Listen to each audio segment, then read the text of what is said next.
So, Marcellus, big bro, you let me know.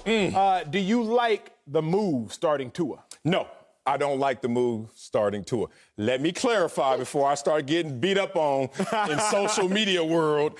I love Tua. Like, Tua, to me, was better than Joe Burrow and better than Justin Herbert coming out in the draft. Like, look, Burrow's been better than some. Herbert's been better than many, and Tua could be better than a lot more. However, I hate the timing of this move is why I don't like this move. Think about who the Miami Dolphins are right now. You have Ryan Fitzpatrick, who knows what his role is. It's just to be a stopgap player. Until Tua's ready, we're going to put him out there. Ryan Fitzpatrick, hold down the fort. However, is this the time to do that right now? Your last two wins, 67-17. You went out to San Francisco and spanked the 49ers 43-17. You backed that up with a 24-donut shutout of the New York Jets. And now's the time to tell the team, you know what? Tua's ready. To me, if I'm one of the other 51 guys on that team, not named Tua, not named Fitzpatrick, I'm sitting there saying, wait a minute. In this winning culture, this is the time you will insert someone who you don't know is ready for this moment. Think about how you're sacrificing 51 others for just these two guys in this relationship. What if Tua goes out there, no one's thinking about this or saying this, and actually struggles?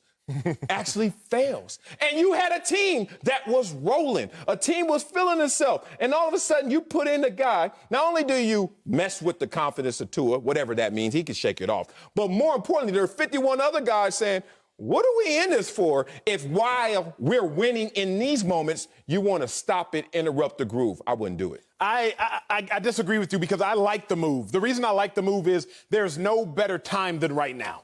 Really? If the only time, Marcellus, where Tua would get this much preparation for a game is week 1 of the 2021 season. I like that. The only time where Tua would get this much preparation for a game would be a whole year from now. So if you plan on playing Tua at all this season, this is the time to play Tua. Clearly, you plan on playing him this season because you drafted him in the top 10, in the top 5. I think we all love Ryan Fitzpatrick. Went to Harvard, scored a perfect Wonderlic score, whatever the case may be. Ivy League guy. I get all that. That's cute.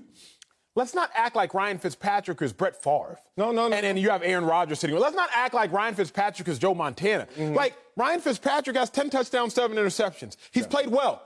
But let's look at what he's done. Ryan Fitzpatrick lost to the Patriots, a playoff team. Lost to the Bills, a playoff team. Lost to the Seahawks, a playoff team. He beat the Jaguars, a team with quarterback ambiguity. He beat the 49ers, a team without a starting quarterback. Remember, Jimmy G came in and got benched. But he played. He did play. And they made him get benched. But he beats the 49ers and he beats the Jets. As I look at it, come on now, he beats the Jets. You and I could have lined up on that field and probably contributed. Not right now, though. Not right now. I say this to say, Ryan Fitzpatrick, they're sitting at 3-3, second in the AFC East. Kudos to him. But if you're ever going to play Tua, now is the time to play Tua. You're not going to lose significant games, if any games, by playing Tua. And furthermore, even if you do, it's the price you pay for Tua. Like, you know, you might take a quick step back to jump leaps and bounds forward. I have no issue with it. I have an issue because you keep focusing in just on the quarterback. But as we learned yesterday with Andy Dalton being inserted because of Dak's injury, it's the surrounding parts that matter as much as who you're putting in there.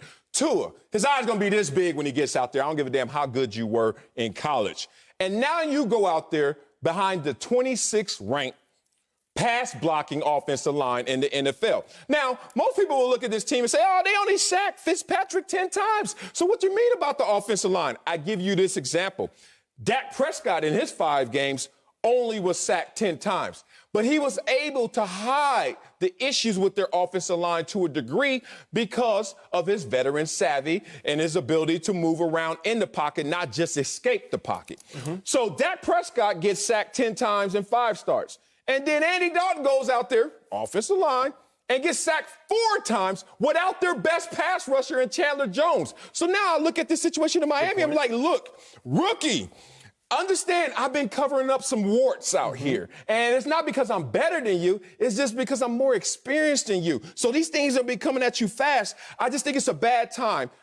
Instead of wait till next year, give them the off season, a real off season, not a Zoom off season, a real training camp, a real OTA session. I don't know what the hip's going to do, but behind a porous offensive line with a bad hip, with big bubble eyes, because this is your first game playing, and you actually are playing for some stakes, may be disastrous. Here's my counter to that argument, because I've heard that a lot and I've seen it a lot on Twitter. The Dolphins can't wait for their offensive line to get better to play Tua.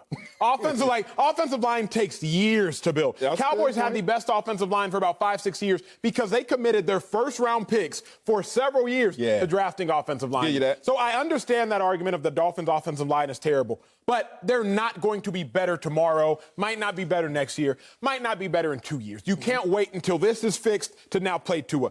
The other thing is, Marcellus, do the Dolphins just want to be average? And I submit that they don't. You can play Fitzpatrick this whole season. Right now you're 3-3. You'll likely go 8-8, 7-9, 9-7. Okay. The Dolphins aren't playing for that. If I am one of the other 51 guys in the locker room, not named Tua, not named Fitzpatrick, I don't just want to be average. And so I would rather take the chance to be great and maybe be sorry as opposed to just being average. Again, I live the casino life, so I speak in casino terms. How much money you lose? Bruh, what they say, scared money don't do what? It don't make no money. Scared money don't make no money. Yeah. Ryan Fitzpatrick is playing with scared money. Yeah, that's and you can play with scared money at the casino, and you'll be up about $100 after an hour or down $100 an hour. But if you go into that joint and say, you know what?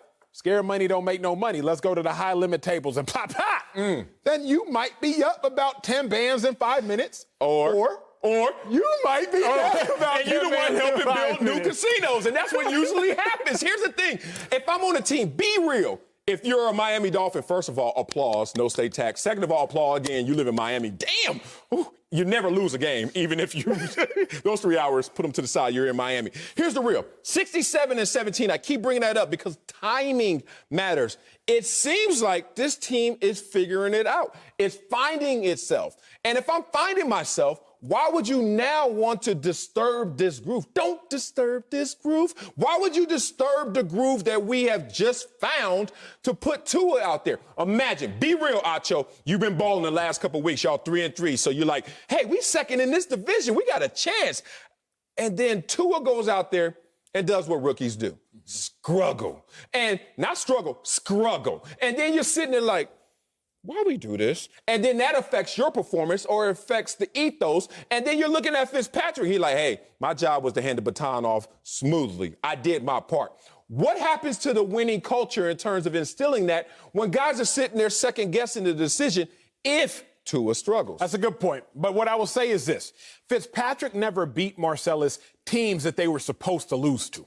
Fitzpatrick just didn't lose. 49ers? 49ers without Jimmy G or 49ers with half. 49ers with the half Jimmy G. I don't think. I mean, remember the Eagles beat the Niners, right? So and I love the Eagles. No disrespect. But Fitzpatrick never beat a team that the Dolphins were supposed to lose to. He just didn't lose to teams that the Dolphins were supposed to beat. Tua, the bar is low. Just don't lose to teams that you are supposed to beat, and you gonna be all right.